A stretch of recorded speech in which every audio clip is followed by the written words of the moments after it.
ব্রাহ্মণবাড়িয়ার কসবায় ডিজেল নির্ধারিত পরিমাণের চেয়ে কম সরবরাহের অভিযোগে একটি ফিলিং স্টেশনকে 1 লাখ টাকা জরিমানা করেছে ভ্রাম্যমাণ আদালত।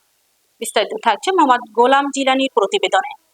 কসবার কুটি চৌমুহনী এলাকায় অবস্থিত মেসার্স ড্রাইভার ভিউ ফিলিং স্টেশনে এই অভিযান পরিচালনা করেন বিএসটিআই কুমিল্লার পরিদর্শক মোহাম্মদ শামস তাবরেজের প্রসিকিউশনের ভিত্তিতে ভ্রাম্যমাণ আদালত পরিচালনা করেন কসবা উপজেলার সহকারী ভূমি কমিশনার ও নির্বাহী ম্যাজিস্ট্রেট মোহাম্মদ তানজিল কবির।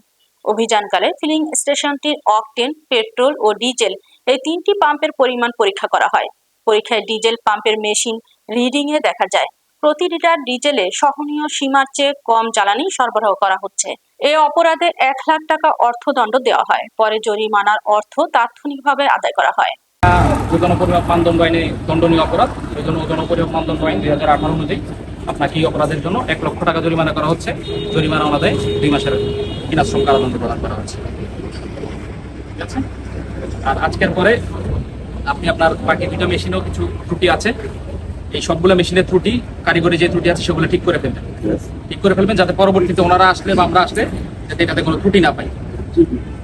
কারণ এই সামান্য ত্রুটির কারণে, আপনার এই মেশিনের ত্রুটির কারণে কিন্তু প্রত্যেকটা মানুষ যারা কষ্টার্জিত টাকা দিয়ে 1 লিটার 2 লিটার করে তেল নিচ্ছে, ওনারা কিন্তু কম পাচ্ছে, তাই না?